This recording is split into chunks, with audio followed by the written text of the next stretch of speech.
toujours aussi important, même si la sensation de soif est moins forte.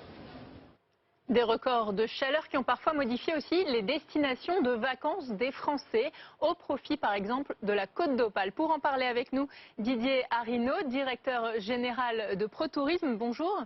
Quelles conséquences la météo a sur le tourisme? Est-ce que le tourisme finalement est devenu météo dépendant?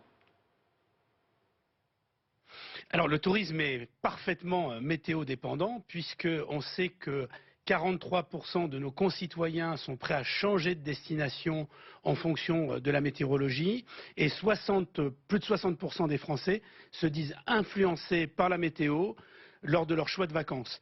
Mais ce que l'on constate cette année, c'est que la canicule a changé effectivement les réservations de dernière minute, au profit d'ailleurs des destinations plus fraîches de l'Atlantique. Cette année, il y a une progression des réservations vers l'Atlantique, que ce soit la Bretagne, la Normandie. On le voit avec la Côte d'Opale, comme vous l'indiquez, mais aussi la Côte de Granit Rose, la baie de Morlaix bénéficient d'une progression de cette fréquentation. De la même façon, les zones de lac et les zones de montagne ont connu un afflux de clientèle avec une augmentation de la fréquentation cette année. Et puis, lorsque la météorologie est très chaude, on sait les Français recherchent des hébergements qualitatifs avec souvent des plans d'eau, des parcs aqualudiques, et cela au profit notamment des campings les plus haut de gamme, les mieux aménagés. Et c'est vrai que ce sont ces chaînes qui progressent le plus fortement cette année parce que les Français se portent vers ce type d'hébergement.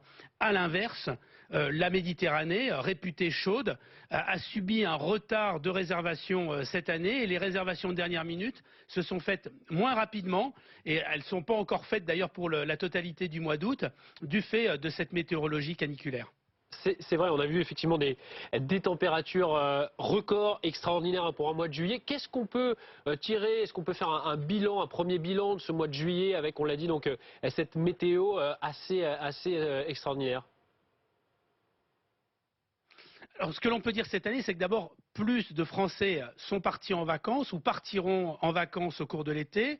Le mois de juillet est meilleur que l'an passé, mais l'an dernier, il était mauvais ce mois de juillet. Donc on ne peut pas dire non plus que ce soit un mois de juillet exceptionnel pour les destinations françaises. Il y a celles qui avaient le plus baissé l'an passé, donc qui sont en augmentation.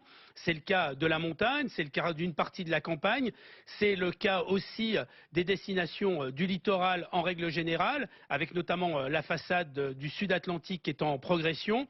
Mais les principales hausses se font vers les hébergeurs les plus qualitatifs. On le voit avec les chaînes comme Sunelia, comme Yellow, comme Flower dans le domaine du camping qui sont en progression. À l'inverse, ceux qui sont moins équipés, ceux qui sont moins qualitatifs sont en diminution encore cette année.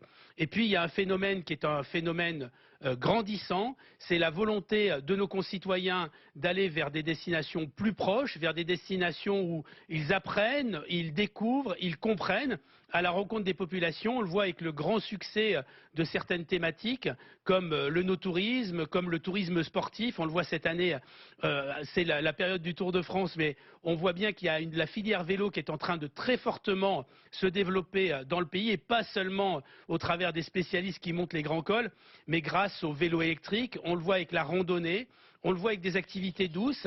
Et puis ceux qui ont eu le plus de succès, bien évidemment, c'est ceux qui proposaient des équipements fermés, climatisés. On le voit avec dans le Cognac, on le voit avec la visite des chais. Les chais Annecy fonctionnent très bien, la Cité du Vin à Bordeaux fonctionne très bien. À l'inverse, tous les équipements en extérieur, les parcs à thème, eux, sont plutôt en diminution du fait de cette météorologie caniculaire. Merci beaucoup pour toutes vos explications, Didier Arinaud. Je rappelle que vous êtes directeur général de ProTourisme. Si l'air est plus respirable aujourd'hui,